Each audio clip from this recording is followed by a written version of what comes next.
Hello, everybody.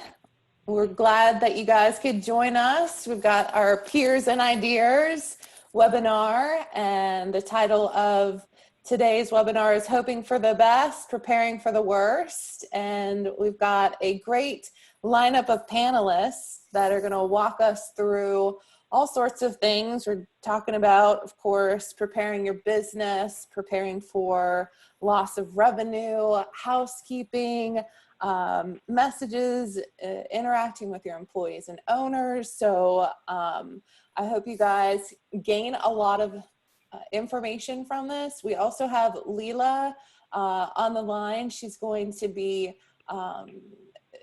looking for any kind of questions that you have. So hit up the chat and hit up the QA.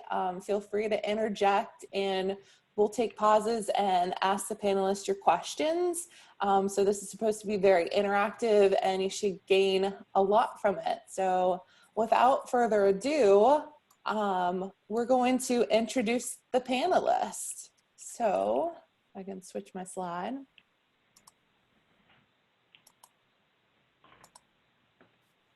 Here we go. We've got a whole slew of panelists for you guys. Maybe we could start with Kim Hermon from Big Bear Vacations. Hi everyone, I'm Kim Hermon from Big Bear Vacations, and we manage about 350 properties here in Big Bear. We're about 2 hours away from LA, and we are definitely a drive market, and looking forward to hopefully being able to open on a limited basis here within the next few weeks.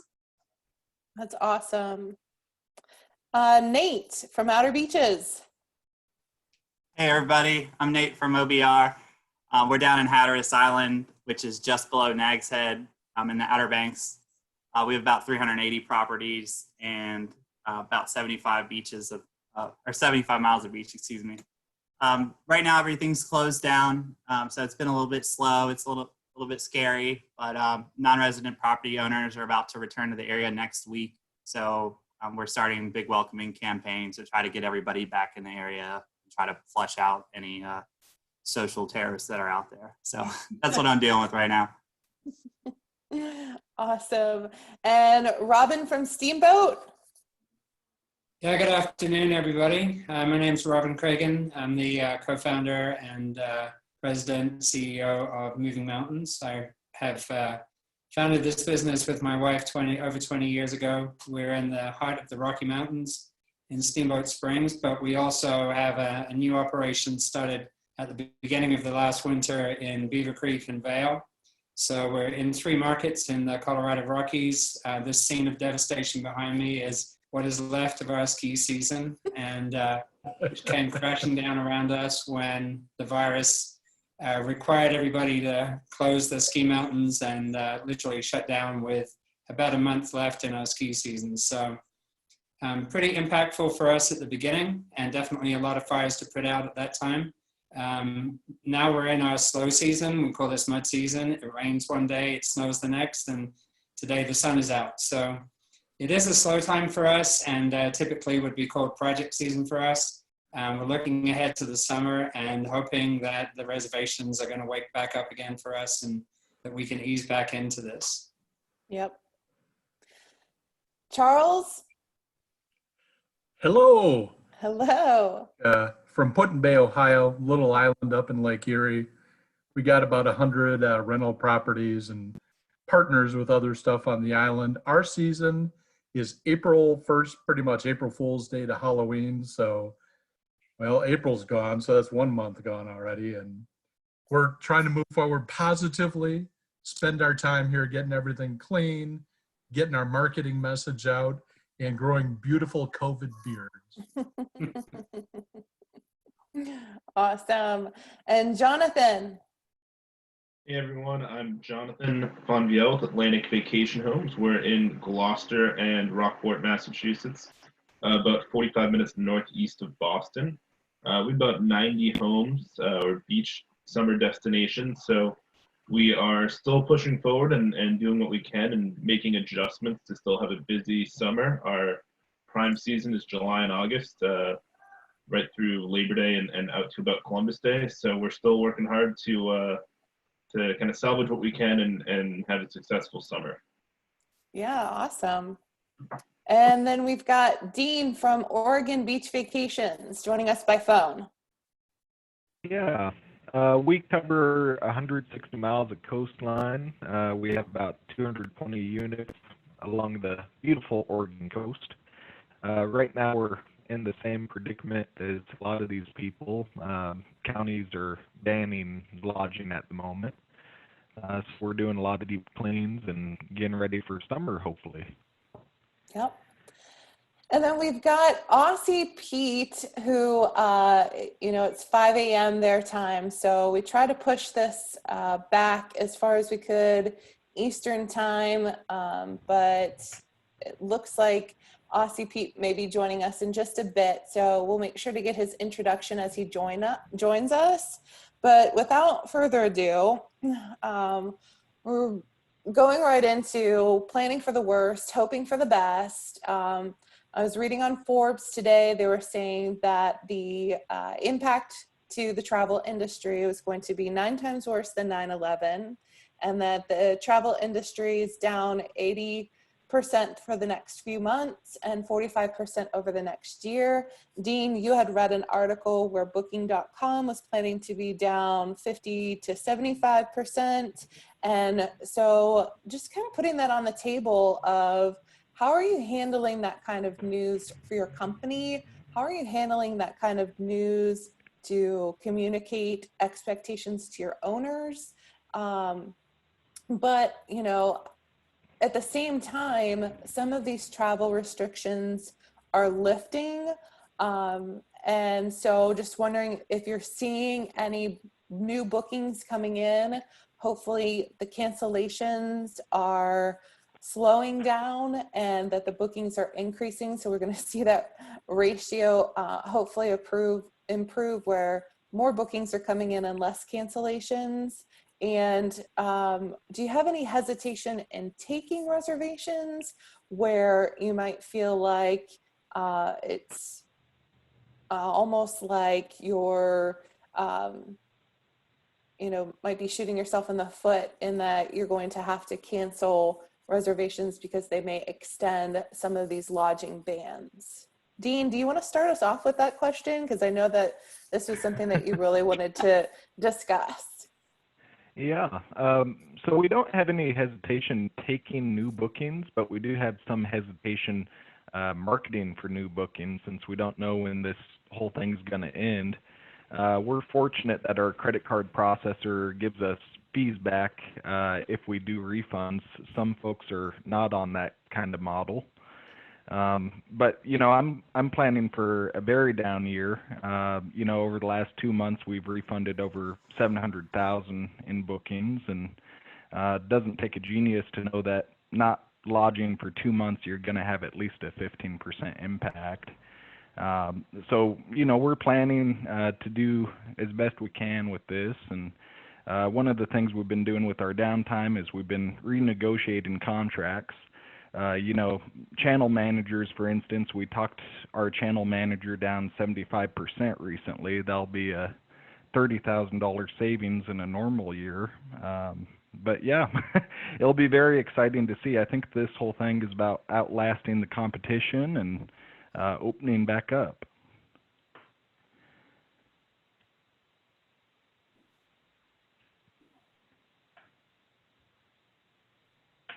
Vanessa, you're muted. Oh, Vanessa, I think you're muted. Sorry, guys. Dean, I was just going to ask about negotiating with your channel manager. Are you cutting back services? No, we just threatened to leave them for another one, and they cut their rates down Gotcha. down to 75% what it originally was. So everybody's hurting, and it's a great time to negotiate contracts. Mm-hmm. Anybody else want to jump in here? I do. I think for us, one of the key things has been really that communication with the owners. We put out a bomb twice a week, so Tuesdays and Fridays, and they know it's coming because, as you know, everything has been changing so quickly we're giving information one day and then it's going to change the next. So just really continuously keeping the owners in the know. And we did go into a big deep clean, and by June 1st, we should have all of our properties deep cleaned. And it's given us the opportunity to really reconnect with our owners on a more personal level, and really, you know, making those phone calls, making sure that they're doing okay, giving them the information, what's going on here in Big Bear, and that we do care about their home and we are here for them. And that's really given us strength with our owners through this time. Mm-hmm. Have your owners been understanding in, you know, the expectations of not being able to take reservations and cancellations? Have you had any owners that were upset? No, they absolutely have been. I mean, some of their you know, are you guys okay? How's it going for you? And I think one of the things for us is, you know, we rely heavily on winter, and we were at the end of our winter season. So although we did get cut off from our winter season, we do have opportunities moving forward, because typically for us, April and May are our slowest time period. So being able to get into the house, get those houses deep clean, get them ready for the guests to come in, focus on sanitizing, disinfecting, and making those properties look beautiful, that's what we've used this time for. And I feel like that wave is coming. It hasn't hit yet, but it is coming. It's out there. Very optimistic. Not just for owners either. You can spend the time getting better bonds with your local community leaders, people that run the attractions in your area, because, you know, it's all a trickle down effect here. And then for a lot of us, it's, you know, from the home rentals, vacation rentals on down. If you don't have people staying there, you're not going to have people playing there. So make relationships with, I mean, the owners, they pretty much should understand, get good ins with everybody else that you may not have ins with. This is a perfect time for it. And I have to agree with you 100% there. We actually have a mascot. And as you all know, kids are not graduating from high school. People are not allowed to have birthdays. So what we've done is put together, we have a Big Bear Vacations bus and a mascot that is now going and waving and wishing people happy birthday. And pretty soon we're going to turn that into things for our grads within our community. We also see this as a way to connect even more with our guests. I've just in the last hour have probably gotten 20 emails from guests that I might not have gotten had we not been in this situation. So we have an opportunity to, you know, prove ourselves to them, and we're in a relationship business, and you know, we've gotten to where we are based on our relationships with our guests, with our homeowners, and with the community. And you know, people are really understanding, and then with the guests especially, when we're able to give them a refund or move their reservation or even move a payment back, you know, they're so appreciative. And all I've been hearing from guests is, we are going to book with you again. A lot of them have weddings that are canceled, family reunions, other events, vacations they've been looking forward to, and you know, they all just keep saying, we can't wait to book with you again. And a lot of those have been people who booked on OTAs as well, that are like, well, now I know to book direct, now I know where to go. Yeah. So, you know, I agree with that 100%. That's absolutely the opportunity that we have right now. You know, the travel industry is telling us that things look really bad, but there's a lot about the travel industry that's very different to what we do. And just like you said, it's a relationship business, and it's time to leverage those relationships to our advantage, because it's not something that VRBO or Booking.com or Airbnb can do in anywhere close to the same level that we do. And I feel like, yeah, you might have a little more time in your hands, but we can invest that time in our customers and our relationships. And really, you know, if the industry is low, then that's a great benchmark for us to say, well, we can do better than that. Definitely. Let's see,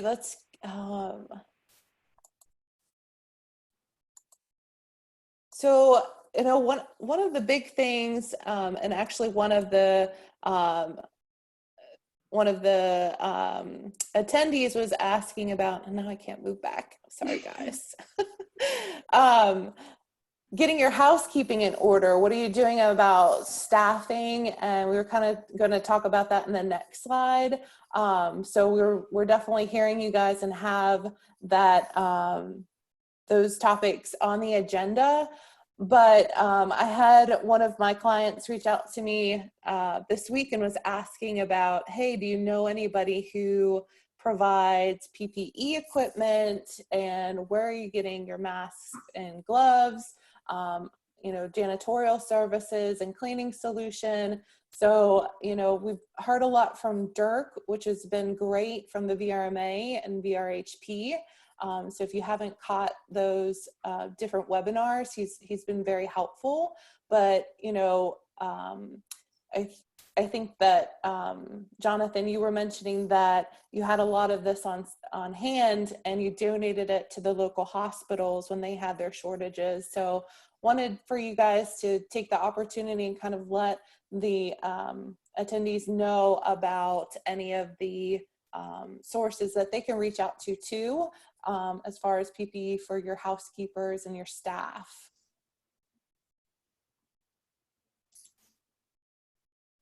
Well, I know that's personally. Oh, just Go gonna say, ahead, I know. Nate. Oh, sure. I know personally, I've had a few vendors reach out to me, Beach House Logos, Steve Zimmerman, and Joseph Aubin from Identify Yourself. I believe they both work well beyond, you know, just the Outer Banks, and they've got a pretty quick turnaround. So if you need something quick, you know, you can get it for just a little bit more expensive. But it seems like it's about a maybe 3 to 4 week turnaround for some of the bigger orders. So you got to just kind of plan ahead, and you might have to source locally until then. But we're trying to get PPE in front of everybody that's out in the field. If there's anybody that's going to be guest facing, I mean, it's just going to be that much better when we can have that experience and that guest has that comfort level. So that's why we're doing it. But I think it's just a smart thing to do. Mm-hmm. Just keep everybody safe. Definitely. And, you know, are you promoting your housekeeping policies to your guests? Is that part of your message to them as you gear up to take reservations? We have all sorts of stuff that we're working on. We have a landing page that's going to be announced here in just a few minutes. We actually have some pre-arrival emails that we've been changing out. We actually have internet providers. It's called Vacation Attendant. And so when the guests log in at the house, they'll get a little message just to kind of remind them how the house is cleaned. We'll be sending surveys midweek to find out how their comfort level is, and then we can kind of gauge accordingly. So we're just going to try to put it out there ahead of time. We want to tell people what to expect before they get here. We're going to put it out to our owners, our guests, employees. We're going to acknowledge, you know, we're going to make our guests and employees acknowledge that they read it, just so everybody's clear. So we're just going to try to get ahead of it, and then just try to be proactive, and then just, you know, constantly remind everybody about it. So that's really all we can do. There's no way you can really completely eliminate it, but you can certainly try to prevent it. I got an email. I'm in Myrtle Beach, South Carolina, and so I get the emails from the Myrtle Beach Chamber of Commerce, and they've put together some guidelines and different things that the accommodations and lodging have to do, as far as, you know, their front desks have to wear PPE. They were talking about getting the sneeze guards up for checking in guests, and guests will have to wear masks in the elevators, and chairs will have to be 6 feet apart on pool decks and things like that. So, you know, the PPE equipment is definitely an important part. Does anybody else have any other resources to add to Nate's for masks and cleaning supplies? A quick question for you. Can the chamber actually enforce that legally? You know, Chuck, I didn't really read into it enough, but I think it's kind of like a suggested. I don't know what they can enforce and what they can't, but I think, you know, what they're trying to do is give some guidelines of how to keep everybody safe. And then, you know, the hopes are, if we're keeping people safe and we're being conscientious that, you know, there's a virus going on out there, that, you know, we Yeah. would keep everybody happy and healthy. That's what ours is doing. They're giving suggestions. You know, we're working with them. We actually have a big page up on our putinbay.com site with all the different things that the ferries, the attractions, the lodging people. But yeah, the chamber is really good in terms of giving guidance. But yeah, our mayor is the one who did that letter, and yeah, basically telling everybody, you know, do your 14-day quarantine if you haven't been here. Make sure everything's clean. But yeah, you want to make people feel safe. Right. So One thing our, sorry. I was just going to say, one thing I'd recommend is checking with your workers' comp carrier, because a lot of them are offering grants for PPE, and it's always nice to save $1.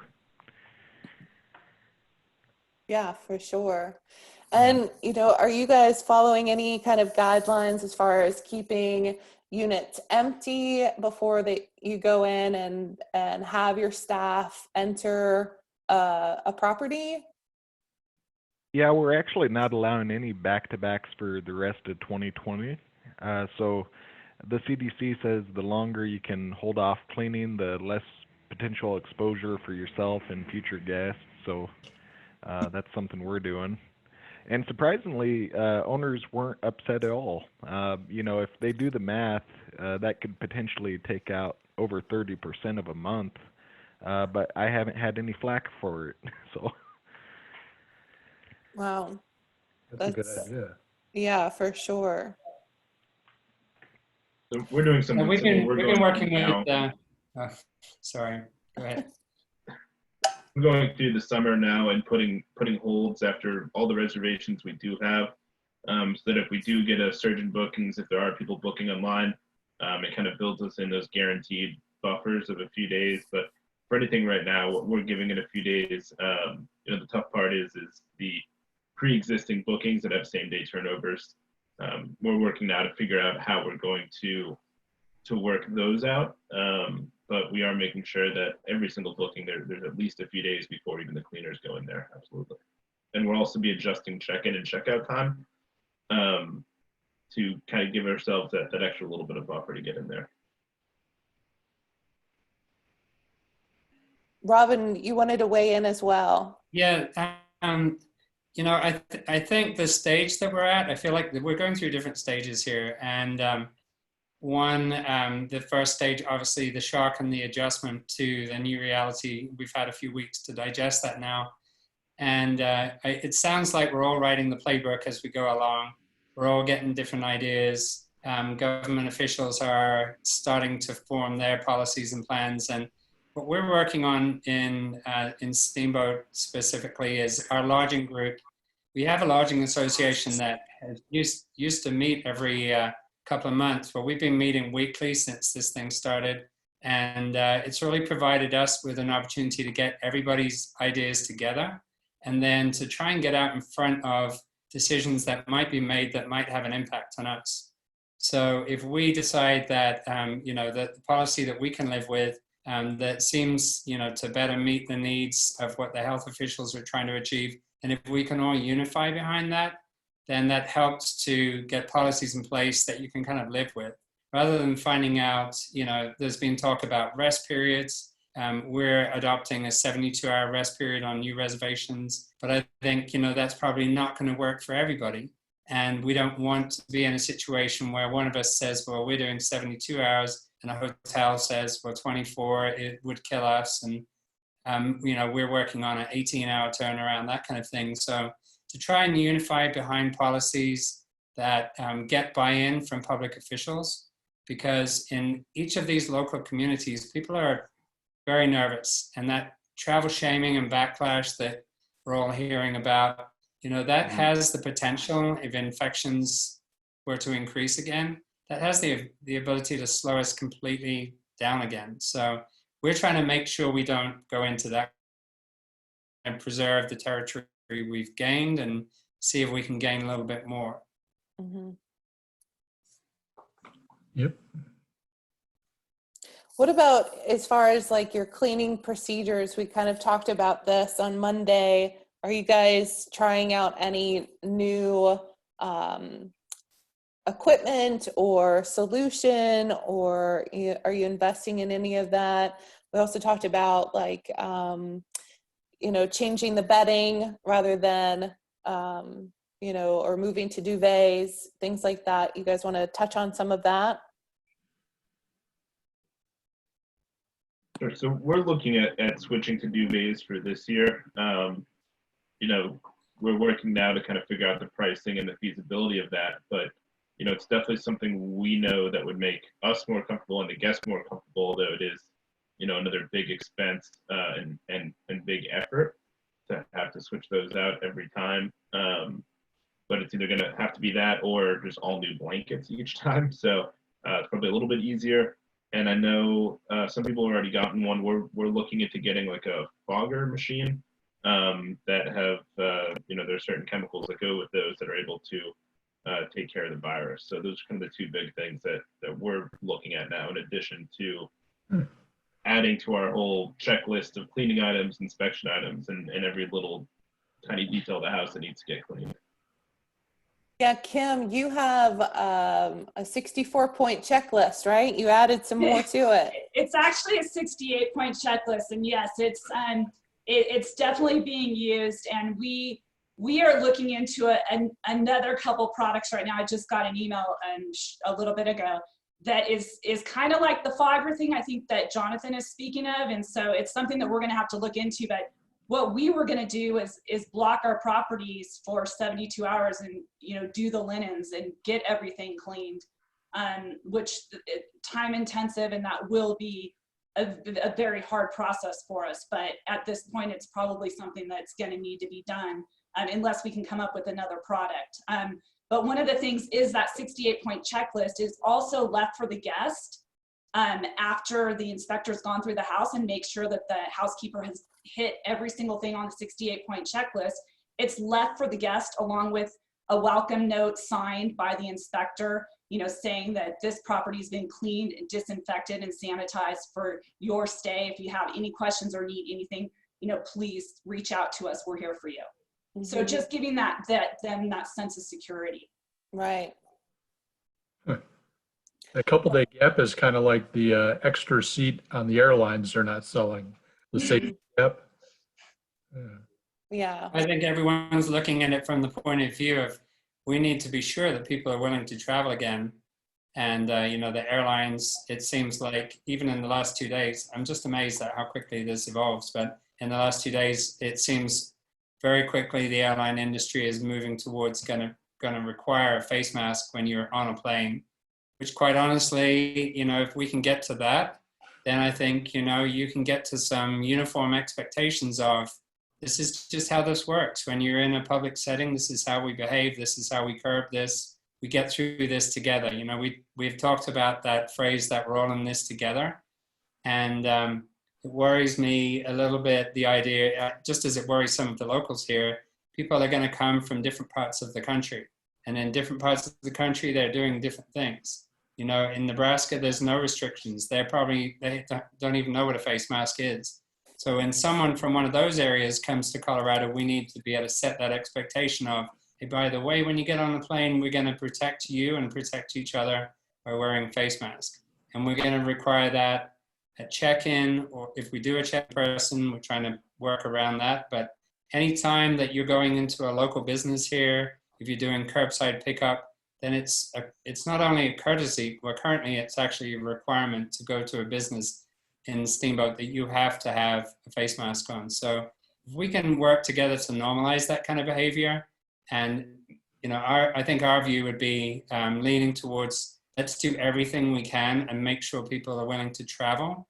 And then when we feel that it's safer to go to a 48-hour or a 36-hour or 24-hour gap, then we can always ratchet that down.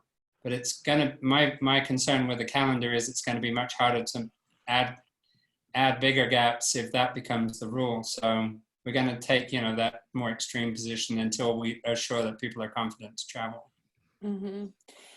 I saw one of the, I think it was Beach House logos, was giving away or sending out an email about ordering hand sanitizer. And I think they're one of the companies that you mentioned are selling the PPE masks. Do you feel like, hand sanitizer and having masks for your guests when they arrive, is that almost like a marketing message that, you want to keep them safe while they're on their stay? I mean, like you were mentioning, people in Nebraska, would that scare them away that you're offering that, or can we spin it to? I think that's on us. I think it's on us to normalize that. If that's a requirement, then we have to communicate. The more we can talk comfortably about it, the more we can get everyone saying, this is how we're going to keep you safe. The same as we're saying, we're going to clean your house like it's never been cleaned before. And we're not saying we never cleaned it before. We're just saying that we're taking it to the next level because we're now aware of all the other things that we can do. So, I think if you want to avoid that awkward situation where someone comes and it's not normal for them, then the easy thing is to say, no worries, guys. Here we have a supply of face masks. Everything is going to be harder and cost us more money in the beginning. But the most important thing that I feel for our business is make sure that it's maybe a slightly overcautious approach, than to find ourselves with no customers because people are literally afraid to come here. And you can send them home with it if you logo it, just like, your wine or something. So they're out of the store. I totally agree. What's that place, Yeah. The brandanas. Isn't that what you guys are calling them? Brandanas. I like that.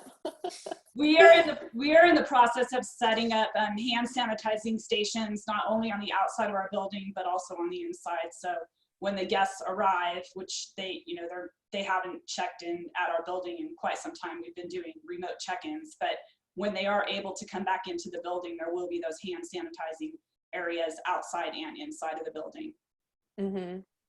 And Robin, I think you were mentioning that you were going to do check-ins via Facebook or FaceTime or... Yeah, FaceTime or doing this. Everyone's getting a lot more comfortable with this. It might have been a few years ago that this technology was new, but we probably all have had the experience that our family are pleasantly surprised how easy it is to do a Zoom call.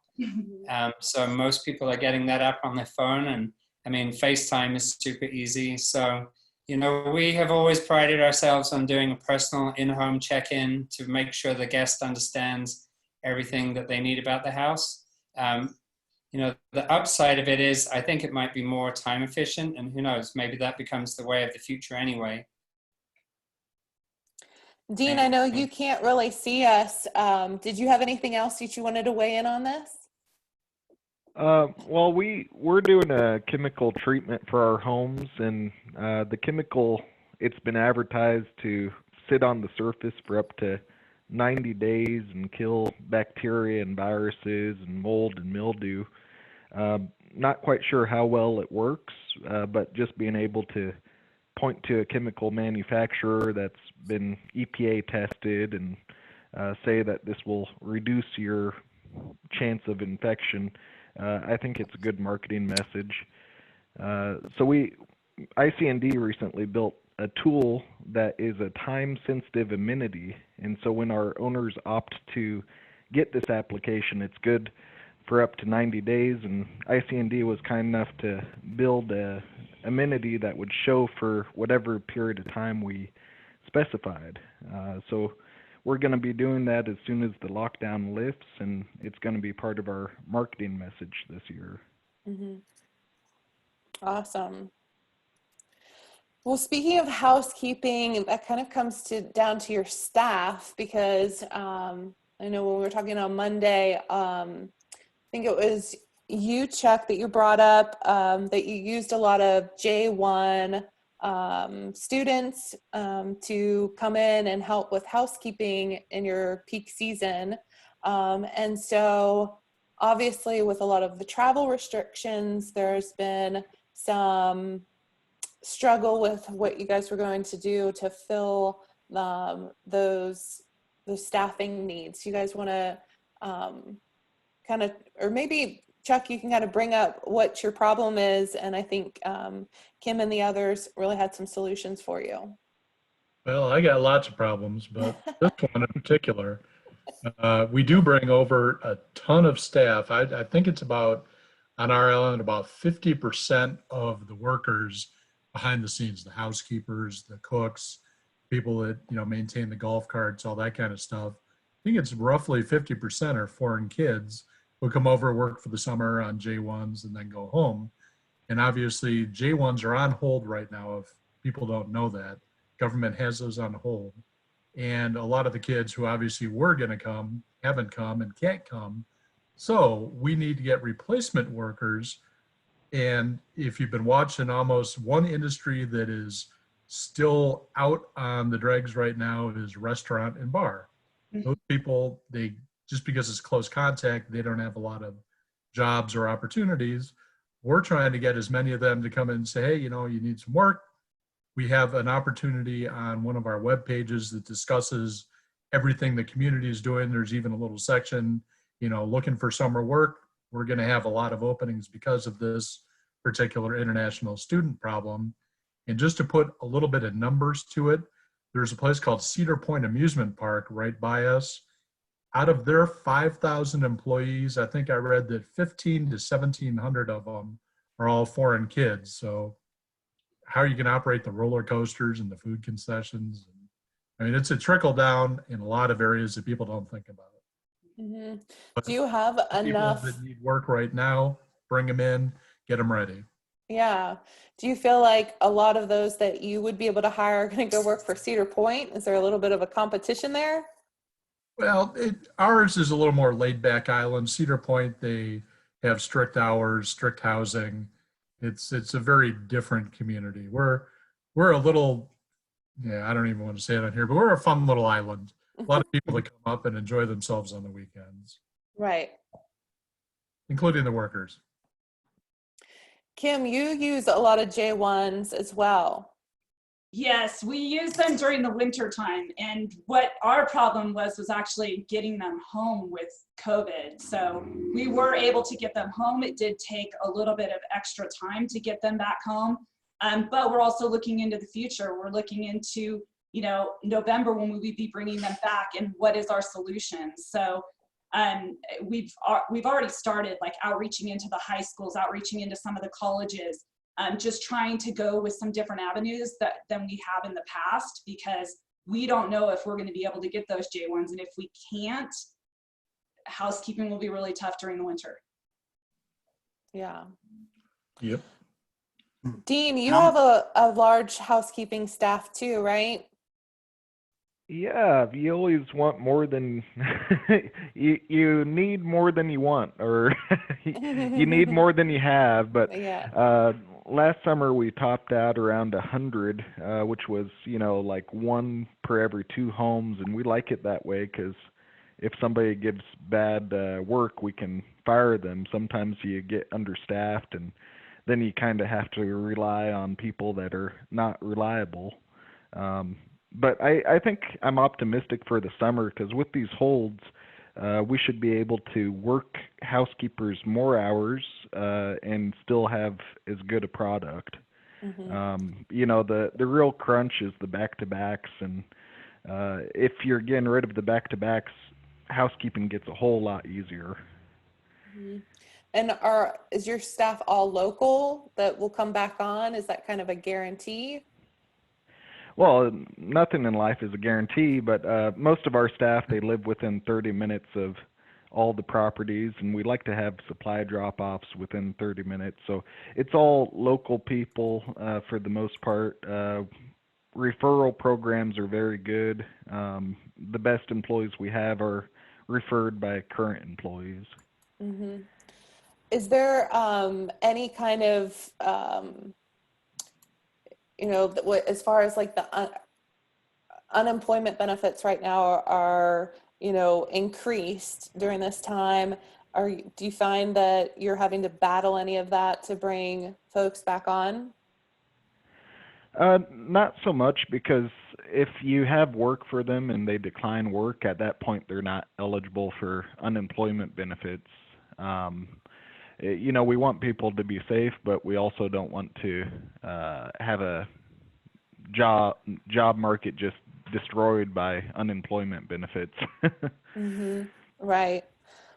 Robin, how about in your markets? Are you seeing any kind of shortages for housekeeping? We're not anticipating a shortness of staffing. You know, the employment market from an employer's point of view just took a big turn in a different direction. So if we needed to hire people, I think that there are people out there looking for work. So I don't think that that's specifically a concern for us right now. I mean, I'm hoping that we have the business that stretches the team we have. I'm more concerned about being able to keep the team we have actively employed through the summer.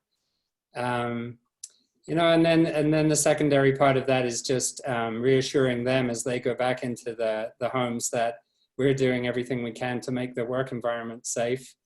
And I think we also have to think about things like, you know, this virus isn't going away.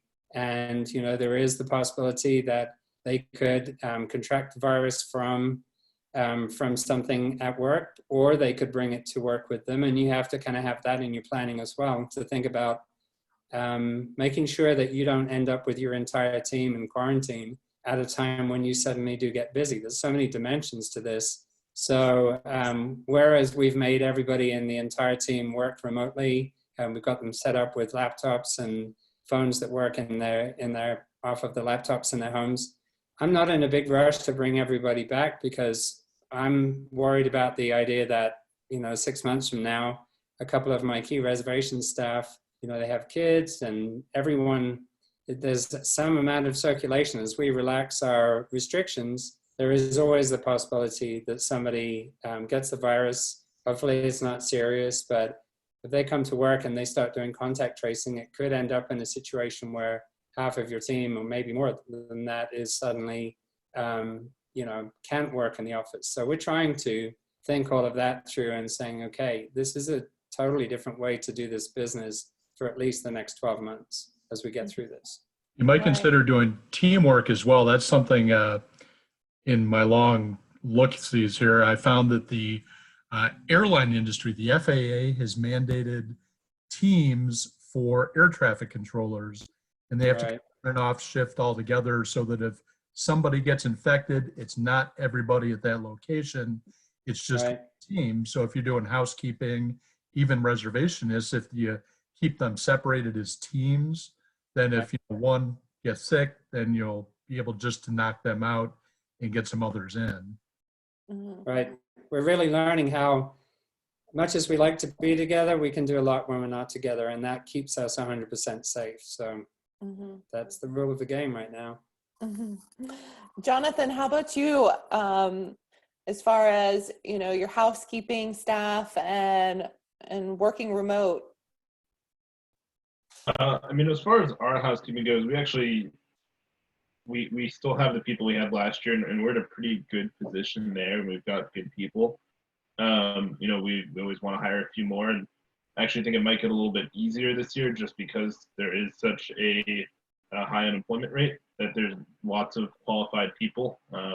We've already heard from one of our former cleaners who's amazing, who had has another career, who wants to come back because her work is now remote, so she doesn't have to travel. So, you know, there's some great opportunities there, you know, for us to actually build a stronger housekeeping staff.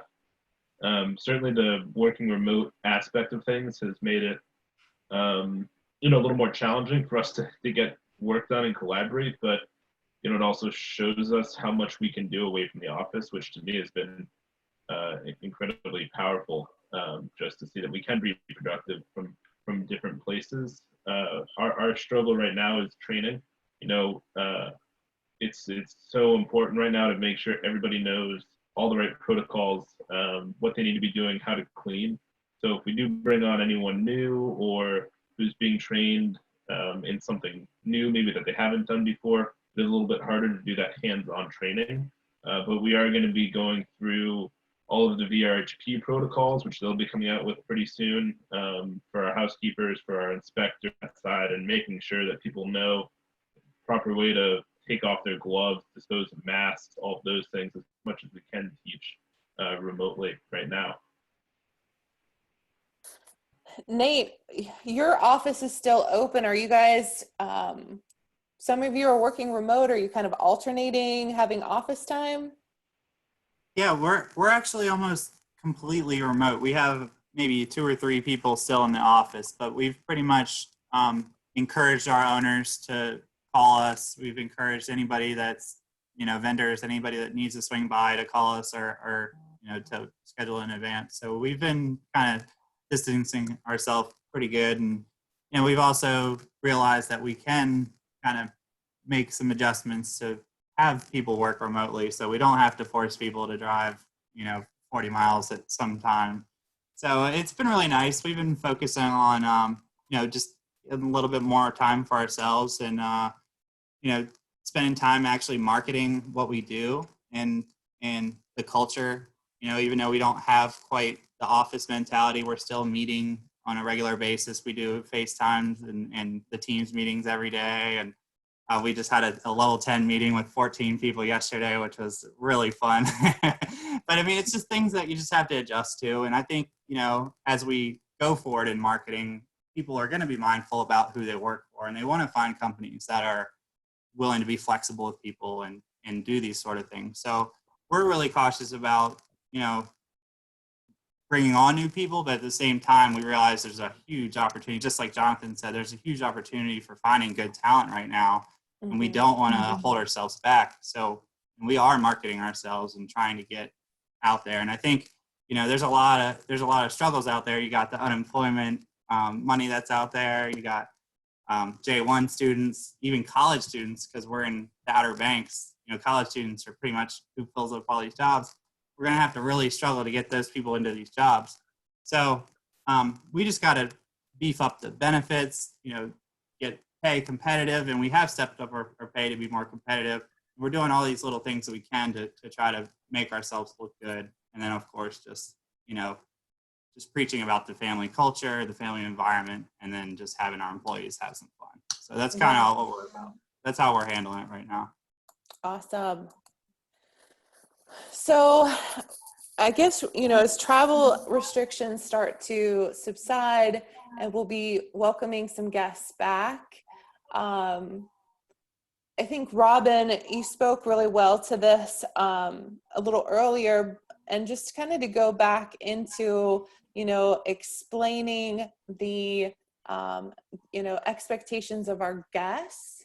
And the last thing we, of course, want, and I think some of the other folks can speak on this too, like Jonathan, you've got a lot of traffic from Boston and maybe even New York, if I remember right. So maybe we could start with Robin, just kind of talking about how you're handling that marketing message to your guests about what the proper protocol is for wearing masks in public places and how you're going to handle that.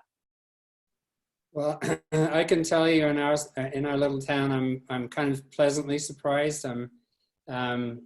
That there's definitely an element of rebellion in our community of people that don't feel that it's appropriate, but we're all pretty much staying home. But it is understood that if you go into a local business here, you have to wear a face mask, and it's making sure, understanding that people are sensitive to this. We had an incident where, we have a restriction within Colorado right now that we're not supposed to recreate more than 10 miles from our home. And give or take, that's obviously raising sensitivity when people see out-of-state license plates here. And even some locals who are clearly stressed about this situation, they're taking upon themselves to police this. They have printed notices that they're leaving on people's windshields. So we want to get out in front of that and say, I don't want to see my guests getting that kind of message. So if I can educate our guests that this is the expectation and that we're willing to do those kind of steps, then I can get the support of local government officials here, city council, county commissioners, people that are making rules that basically say whether we can be open or not. And it seems like the lines of communication, you have to know that in Colorado for sure, it goes right to the governor pretty quickly. And if people start hearing that things aren't going well, we saw Ski Mountains operations shut down at 30 minutes notice. So clearly we all have to respect that this is being taken very seriously. And we need to not only to make the best out of the summer, but we all need to be in it together to make sure that we get through the summer. And I just put it back on us. And I say us when I don't just say at Moving Mountains, I say our entire lodging community. I'd encourage you guys to get together with other property managers in your area, get on the same page. There's a lot of these really good conversations that we've had locally where we can share ideas and perspective, but also come back to government officials and say, you know, we support you guys and we want this to be workable and sustainable and safe for our community. So how do we, here are our ideas, this is what we can do. And in many cases, I think, you know, so far we've been able to impress them and really get their support because we're being proactive in that area. Yeah, thank you. Dean, do you have anything to add in on this? No, I just love if they had some unified lodging standards. You know, I don't think it's going to happen, but out of the counties we exist in, one of them has been asking lodgers, what are you doing to be proactive and make it safe for the guest and the community? It'd be wonderful if they all got together and standardized what they wanted us to do, not just for the community, but also to market to the guest. Yeah, we just plan to be as safe as possible, and hopefully the business comes back. And if it doesn't, it'll just be a game of chicken, who can last the longest and pick back up. Yeah. How about you, Kim? So our city council and community groups have come up with a Big Bear COVID code of conduct that everybody will be following within our community. And I go back to like what Robin said, and it's, you know, it's been the bigger VRs here in Big Bear that have come together and formed these committees, and we are the voice in our community.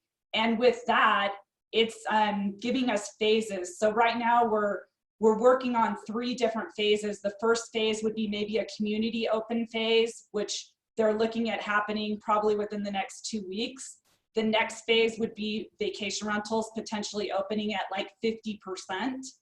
And then the last phase would be a full open. So we are working together, you know, with everybody. And yes, obviously it has to get signed off by the governor, and there's other things that need to happen, but these things seem to be moving as we're working together as a group. Mm-hmm. Chuck, do you want to weigh in? That's pretty much what everyone said is exactly what we're doing here. As I said earlier, we've pretty much leading the community with our information. That's the number 1 and number 2 pages on our website are our COVID information for the community, for the island, and our updated page of what's going to be opening when. And we're doing that daily updates. Anybody, business owners can send us info. But one of the big things for us in particular, just us at Island Club and Condos, is a great feature that ICND added to our website called an emergency banner. And it was pretty inexpensive, I think. But what it does is it's a little ticker tape that goes across. You can put anything on there, such as updated COVID information or something. If you want people to see that and drive traffic to your information quickly and easily, it's been phenomenal for us. It's driving traffic, driving people, getting information to them so they're not calling us and jamming up the phone lines. So it's a win-win all around. Mm-hmm. Yeah. Jonathan, how about you guys up there in Gloucester? I know. Well, you know, one thing on our end, it's just trying to give back as much as we can now, you know, help people out, you know, and promote it and let people in the community know how much we care about them and their health and their safety. And, you know, we couldn't do what we do. We couldn't bring anybody here if the rest of the people in our town, in our area, you know, weren't supporting us. One of the things we're doing right now is just we're sponsoring the dinners they moved the homeless shelter into the YMCA, and we've been sponsoring dinners on the weekends there and just trying to do what we can to give back. But on the other side is really looking at the houses and seeing what we can do to help guests have safe fun at the house or in the area, come up with ideas of activities that maybe are a little different from what they were planning on. They might not be able to go see the shows and eat at the restaurants, go to the bars they could go to before, but we can make sure that houses have games and smart TVs and activities and everything they need to be able to enjoy themselves. Especially now, we're going to get a lot of people who just want a change of scenery that they don't necessarily expect that they'll go to the beach maybe or do what they did last summer, but they want to be in a different house, or they live in New York City, in Boston. They live in an apartment building with 3 kids, and they want to get out of their 900 square feet to a 2,000 square foot house with a view. And maybe they're still working and they're working remotely from there, but at least it's a change of pace. So we can do the best that we can do to make sure that they stay safe and maybe stay in the house and enjoy themselves there. For sure. Nate, did you have anything else you wanted to add to this?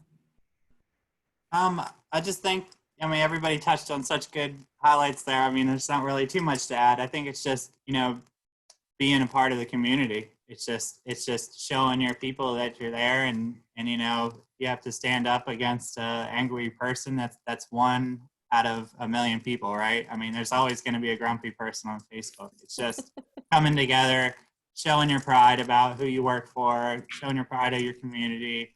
I live on a little island, and people are dying down here to see another face. It's going to be cool to see some other people down here. So I think we're ready for it. It's just as long as we can do it safely and everybody follow the right steps. And I think people are willing. I think they've been cooped up long enough. I think it's just a matter of getting out there. So yeah, we have some good leadership, and they've been very active and listening to the community. If something goes wrong, they're on it, and they speak to us every day. So we're just kind of waiting for more confidence, and every little bit that they tell us, the website traffic picks up a little bit more. So as long as things keep heading the way they are, I think we'll start to pick back up and start to see a big uptick in bookings. So Nate, with your uptick in traffic, did you get a significant amount of bookings, or is it more just pique their interest, so traffic of checking out your website? So we've had a little bit of both, actually. I think March, in the first onset, when everybody was first learning about it, we really got out ahead of everything, and we started to develop our FAQ pages and our communications. We live in a hurricane-prone area, so we looked at it very similar to how we approach a hurricane. We always email our owners. We always email our guests. We put communication on the website. We follow a protocol, so it's kind of civilized on our end, and there's some structure. But I think now, with those county announcements, people are starting to trickle in, and we saw an uptick right after the stimulus checks came in too. So those are a couple of things that kind of helped us out a little bit. But then on our end, we've had to adjust too. So like the North Carolina Real Estate Commission said, hey, you got to give your money back. So we said, okay, well, if we have to give our money back, we might as well turn that into a marketing effort. So we announced the worry-free COVID guarantee, and that basically says, we'll give you your money back if you can't get here. And so when you get on our website, ICND built us this beautiful pop-up. I hate pop-ups. Hate everybody. I hate pop-ups, believe me, like they're the worst thing ever, but this pop-up works. And then, it just gets people to get that quick, hey, they're going to do something for me if they have to. And then people can go back to shopping. So we have seen bookings come through. The OTA side of things has been a little bit slow. We've never been too reliant on OTAs as it is. They were always kind of a supplement. We've been really brand heavy, social media, Reddit, things like that you wouldn't think of. We're trying to really rely on. Email's been a little bit tough, but we're just trying to casually announce things as we have them, as we roll out our plans ourselves. So that's how we're rolling. But, we should start to see bookings. We're right now trying to figure out the pricing itself because don't want to give all the money away, but at the same time, you have to realize there is going to be some loss there. So.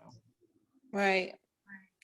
Kim, you guys are rolling into your slower season, right, with summer, but it's still a good season for you guys. It is. So if we're able to open here, which in those phases would potentially be, and the date has changed so much. Our calendars are now blocked until May 15th, but I have a feeling that date will also change. And as far as our marketing efforts have gone, I mean, I've just been watching the wave of what's been happening with our traffic through analytics and through our phone volume. And I've also, you want to be sensitive to the community. So I don't want to throw out there, come to Big Bear. It's great because we're at stay-at-home orders right now. So we can't come. But being very gentle, I'd say, with our messaging as far as the outdoor activities, open spaces, the forest, the trails, the waterfalls, the hiking, and the things that are going to be able to take place. And then really looking at summer. And so we have seen some pickup in our summer bookings, but I haven't sent out emails, which is going to happen this next week, just because I feel like we're getting closer to that time where it would be more appropriate.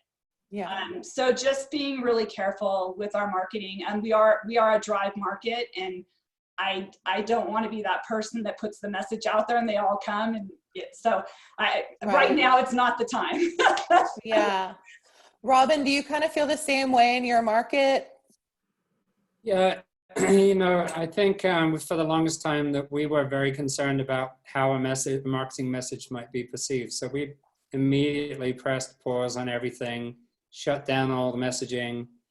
Truly you could see it from website traffic anyway. Nobody was really looking for a vacation in our market for the last month.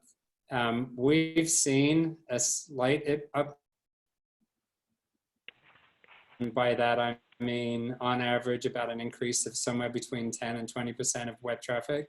That's the first sign of life. So actually last night was first thing this morning was the first email message that we've sent out. And it was very much not a marketing message. It was a reconnection message. Hey, we miss you guys. Here's where we are. This is what we miss about how things used to be. Just kind of telling our story and kind of humanizing that. And I think everyone has been very touched by the response. It's probably been the most personal, touching response that we've ever seen to an email message. And with people sending us personal messages saying, how are you guys? We really remember this was like the highlight of our year last year. You can tell that people are ready to come back, and you don't have to sell them something. They're going to do that anyway. So I feel really good about our thinking about, how we would do this. And I feel like we will ease into this. I can say that just because that's how it fits our year,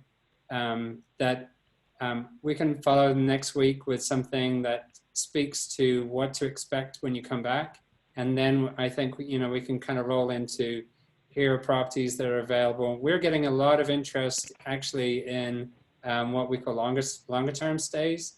So I'm thinking people are thinking less about, hey, I'm going to go to the mountains for the weekend. I'm going to go to the mountains for the month and take my family away from the city, and they can play outdoors. And so right now I'm encouraged by that. That does tell me that there's some life beyond this. I think it's going to look a little different, but you react to what you see. And right now I think that's the first really good, encouraging sign that we're seeing. It's really good. Yeah, definitely. Dean, I'm going to ask this question to you. Well, actually to all of the panelists. This comes from Ketty Lynch. She's in Ocean City, Maryland. And she was wondering if anyone is putting a waiver for vacationers that they are at their risk entering, I guess, like at their own risk entering the unit, like a protection or the owners of the property for the rental company. We don't feel the need to because we already asked them to indemnify if there's any issues to them or their party. But, you know, it's very hard to prove where you catch it. You could catch it in a unit. You could catch it at the grocery store. You could catch it on the gas station coming down to the coast. So we haven't felt the need to put something like that in there. Jonathan, how about you guys with your summer bookings? Have you seen any increase in traffic lately? Yeah, we definitely have. We had more, leads, email leads and calls come in over this past weekend than we've probably had in the last 6 weeks combined. So it was really positive. Like Robin said, we're getting some inquiries for the multi-month, whole summer rentals. Partly just because we have local people who need housing that we're working with, but we are seeing that there's people who want to get away for a longer period of time. Overall, people are very optimistic that they're going to have their vacation. This is the thing that they've been looking forward to, and they're going to make it work one way or another. So, we definitely are seeing that from people and seeing their optimism that they want to come. So, well, we're definitely not getting the volume we might normally get a few months out from the start of summer. It has definitely ticked up over the last week, maybe week and a half. So we're expecting that to continue, especially if the state and local communities start to put out some guidelines that can be maybe a little more helpful rather than just the restrictions that we have now. Mm-hmm. And Chuck, you guys, your ferry's closed down, and I'm not sure that you have an exact date that you guys are set to reopen, but how are bookings looking for summer? Yeah, the one ferry line usually doesn't start till about now, and they're staying on hold. The other one does essential traffic, but they said they're not running, non-essential people like fishermen and stuff. So it's difficult to get there if you don't live there or work there. And it's once again hand in hand with the ferry owners, the Chamber of Commerce, the mayor, the business owners, everyone working together to try to let people know when it's going to open. But in terms of bookings, we obviously lost all of them for April. May is potentially a wash depending on when our governor reopens this stuff. We've had a little uptick in reservations coming in, mostly a lot of inquiries. And one thing that just annoys me, but I've noticed, is on Airbnb, you'll see the reservation come in, and then 10 minutes later, the reservation canceled on Airbnb. And I can't tell you how many of those I've seen in the past week. People are like, yeah, well, change my mind. Yeah, well, change my mind. So it's a difficult time for everybody. And we just crossing our fingers that, we're going to be able to salvage the end of the summer. Right. So we are actually over past 5 o'clock. I did get one message from a previous panelist, Lindsay Bolton, about we've been sending out one campaign per week, which has been a major driver to our website. This week, our site traffic exceeded last year's weekly traffic, focusing on future planning messaging. That has been key for us. I highly suggest to send something rather than sit and wait. Yeah, it definitely is important to send out messages, stay in front of your audience. Have you guys had some hesitation or watching like any of your unsubscribes if you send out too many messages? Have you been okay with that? Yeah, we've been good. We're good. Doing 2 a month in terms of emails, and our Facebook, everybody's at home. So what are they doing at home? Yeah.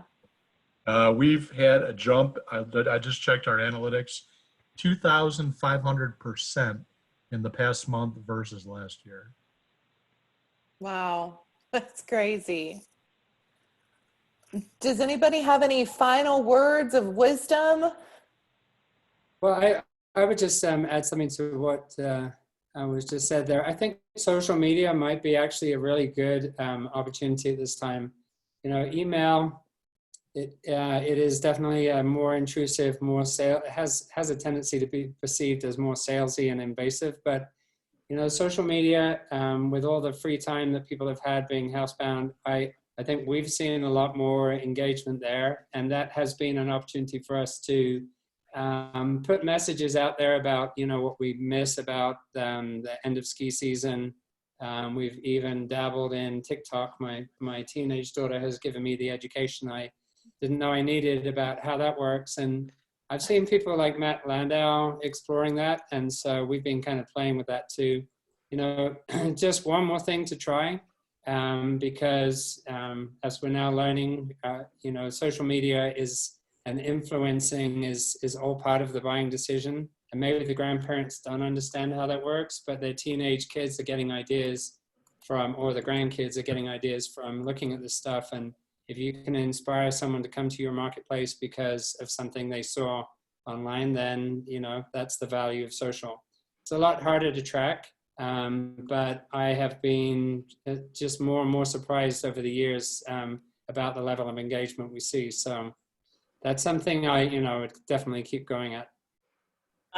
I can back that because I've seen our traffic on our stories from Instagram and Facebook triple with, you know, because we have been out there being very consistent with our stories and showing the area and the different things that you can do here, but still with that stay-at-home message. And I have definitely seen that traffic triple. So yes, very important and effective. Alive. We should probably do like a whole webinar about some social media success stories. I think. I mean, Really good. Before COVID happened, I'd kind of like signed off of social media and really kind of socially distanced myself from it. But, you know, because I can't see anybody other than my immediate family, I've kind of needed it. So, you know, there's probably some people like me that are like more engaged in social media than they have been in the past year and a half, just because you need some social interaction. So definitely something to use as a tool. But with that being said, panelists, we're almost 15 minutes past the hour that we got to spend with each other, and just wanted to thank you guys all one more time from the bottom of my heart for donating your time and volunteering your brilliant ideas. And we just really appreciate everything that you guys have done and the time that you've spent with us. Kim, there are some folks asking about your checklist. Let me see, Casey Griffith. We might have to put your email out on our follow-up email. And maybe if you guys are all okay with that, shoot me a message. And if somebody wants to connect with you guys on a deeper level on any of these topics, and, you know, we're in it together. So appreciate you guys spending the time with us, and we will talk soon. Awesome. Thanks, Vanessa. Thanks, guys. Thanks, Take Vanessa. care. Thanks, Thank everybody. you. Thanks, everybody. Great.